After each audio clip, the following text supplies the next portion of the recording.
एक गांव में एक गुजरी रहा करती थी। वो श्याम प्रभु की परम भक्त थी।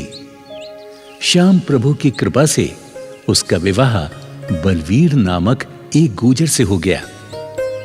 दोनों पति पत्नी खेती किसानी करके अपना जीवन यापन किया करते थे।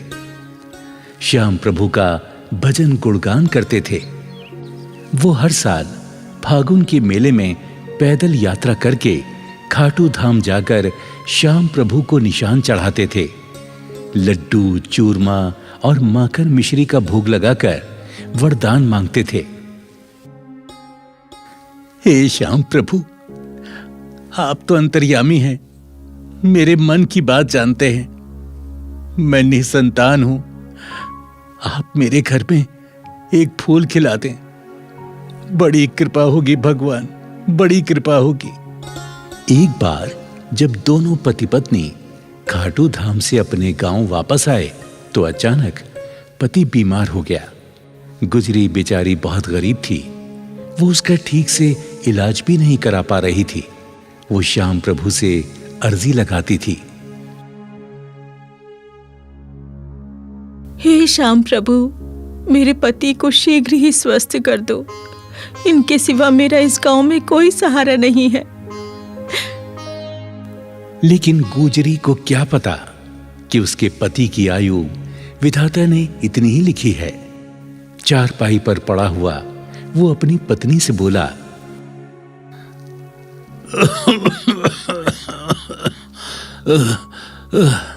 भाग्यवान, मुझे तो लगता है मेरा अंतिम समय आ गया है।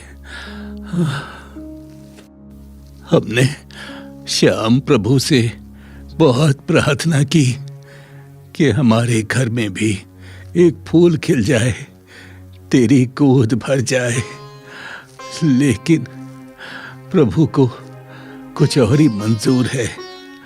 मुझे क्षमा कर दे, मैं तुझे इस दुनिया में अकेले छोड़कर जा रहा हूं। नहीं, ऐसा मत कहो। देखो, तुम ठीक हो जाओगे। श्याम प्रभु तुम्हारी रक्षा करेंगे। हाँ, तुम बिल्कुल ठीक हो जाओगे। परंतु विधाता को वो मंजूर नहीं था। गुजर की मृत्यु हो जाती है। अब गुजरी अकेली रह जाती है।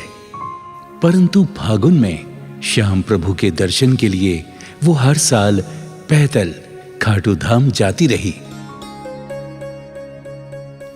एक बार जब वो खाटू धाम जा रही थी तो उसे बियाबान जंगल में एक नन्हा सा बालक रोता हुआ मिला।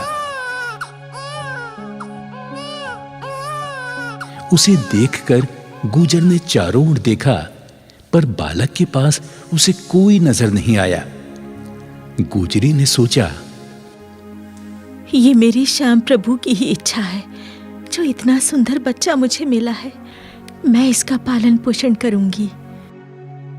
गुजरी ने उस बालक को श्याम प्रभु का वरदान समझकर उठा लिया और उस बालक को लेकर अपने गांव चली आई। जब गांव आई तो लोग पूछने लगे कि ये बालक तुम्हें कहां से मिला? तो गुजरी बोली, ये मेरे श्याम प्रभु का ही आशीर्वाद है। ये बालक मुझे खाटू धाम के रास्ते में मिला है। मैं इसे श्याम प्रभु का वरदान समझकर लाई हूं।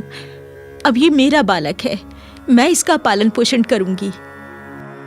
हाँ, इस बेचारी का तो कोई सहारा ही नहीं। श्याम बाबा ने शायद इसीलिए इसको ये बालक दिया है। जय हो खाटू श्याम बाबा की, जय हो, जय हो। गुजरी उस बालक को बड़े लाड प्यार से पालने लगी। धीरे धीरे बालक 10 बरस का हो गया। हर साल पहले की तरह गुजरी बालक को लेकर फागुन मेले में श्याम प्रभु के दर्शन करने जाती रही।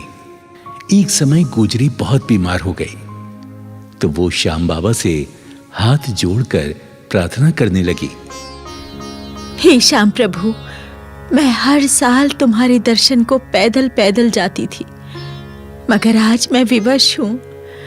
मैं बीमार पड़ी हूं, लाचार हूं, चल फिर नहीं सकती। मुझे क्षमा करो प्रभु, मुझे क्षमा करो। मैं कैसे तुम्हारे मेले में आऊं? मुझे क्षमा करो प्रभु। माँ, तुम क्यों रो रही हो? मैं बड़ा हो जाऊंगा तो तुम्हारा इलाज शहर के किसी बड़े डॉक्टर से करवाऊंगा। तुम रो मत माँ। बेटा, मैं अपनी बीमारी से नहीं डरती। मुझे मौत का कोई भय नहीं। मैं तो सिर्फ अपने श्याम प्रभु से बिछड़ने के कारण रो रही हूँ। तुम चिंता मत करो माँ, श्याम बाबा हमें जरूर फागुन मेले में बुलाएंगे। इस प्रकार मां की श्याम प्रभु के दर्शन की अभिलाषा को देखकर बेटा हमेशा सोचता, क्यों ना अपनी मां को अपनी पीठ पर बैठाकर खाटू धाम की यात्रा कराऊं, मां को फागुन मेले में ले जाऊं।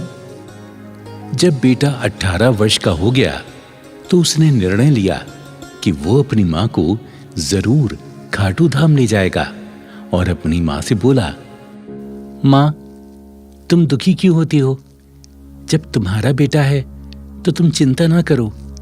मैं तुम्हें अपनी पीठ पर बैठाकर खाटू धाम लेकर जाऊंगा। चलो मां, तुम तैयार हो जाओ, हम लोग जल्दी ही चलेंगे। बेटा, खाटू धाम बहुत दूर है, तुम थक जाओगे।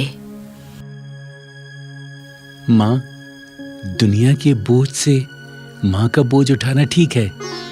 तेरे आशीर्वाद से और श्याम बाबा की कृपा से मुझे कुछ नहीं होगा। मां, तुम इनकार ना करो, चलो ना, तैयारी करो, चलते हैं। बेटे के आग्रह पर मां तैयार हो जाती है। बेटे की पीठ पर मां बैठ जाती है। बेटा खाटू धाम की यात्रा प्रारंभ कर देता है। कभी वो रास्ते में बैठ जाता तो कभी मां को लेकर चलने लगता। तभी श्याम प्रभु अपना चमत्कार दिखाते हैं। रास्ते में उन्हें एक गाड़ीवान मिलता है। वो पूछता है, बेटे, तुम कहां जा रहे हो और ये बुढ़िया तुम्हारी कौन है? बाबा, ये मेरी मां है। बीमारी के कारण ये चल नहीं सकती, इसीलिए मैं इसे अपनी पीठ पर बैठाकर खाटू धाम लेकर जा रहा हूं। मां की इच्छा है कि मैं श्याम प्रभु के दर्शन करूं।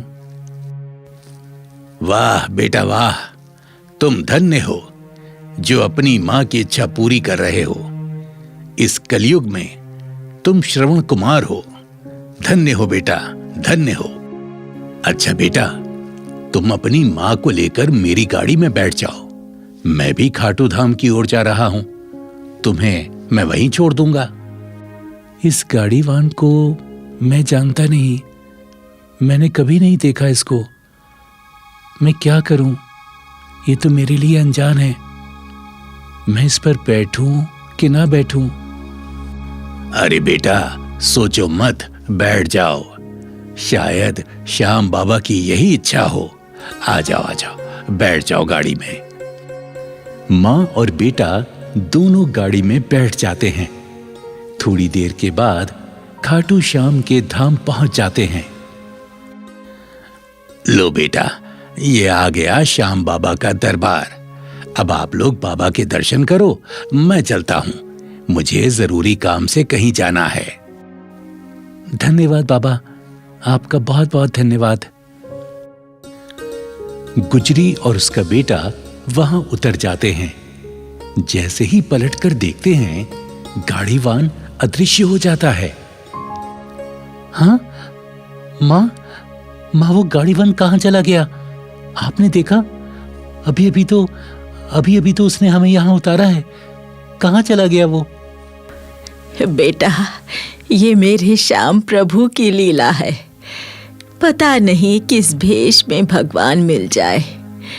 चलो बेटा, अब देर ना करो, श्याम बाबा के दर्शन करें। धीरे धीरे रात होने लगी। मां और बेटे मंदिर के पास ही सो गए। तभी श्याम प्रभु गुजरी के सपने में उसे दर्शन देते हैं और कहते हैं, हे देवी, तुमने कहा था कि आप मेरी सहायता क्यों नहीं करते। तो हे देवी सुनो, जब तुम्हारा बेटा तुम्हें मेरी यात्रा करा रहा था, तब वो गाड़ीवान मैं ही तो था। तुम जैसे भक्तों की रक्षा मैं सदैव करता हूं। भक्तों की पुकार सुनकर मैं कभी घोड़े पे सवार तो कभी गाड़ीवान बनकर उनकी सहायता करता हूं। इसलिए देवी, मैं भक्तों के साथ सदैव रहता हूं। इतना कहकर श्याम प्रभु अदृश्य हो जाते हैं। अगली सुबह जब गुजरी नींद से जागी तो श्याम प्रभु के सम्मुख हाथ जोड़कर क्षमा मांगने लगी। हे प्रभु, मैंने जाने अनजाने में जो भी आपके लिए गलती की हो तो मुझे नादान अज्ञान समझकर क्षमा करें। हे श्याम प्रभु, यदि मुझसे प्रसन्न है तो मेरी ये विनती भी स्वीकार करें। हे नाथ, मैं आपसे कभी बिछड़ना नहीं चाहती, इसलिए मुझे हमेशा हमेशा के लिए अपने चरणों में ही स्थान दे दीजिए, ताकि सदा सदा आपके चरणों में ही वास करूं, मैं आपकी सेवा करूं, आपकी सेवा से कभी दूर ना रहूं। हे नाथ, मेरी दूसरी इच्छा है कि मेरा बेटा मेरे बाद अनाथ ना हो जाए। उसे सदा अपनी सेवा में ही रखना है प्रभु, सदा उसे अपनी सेवा में ही रखना।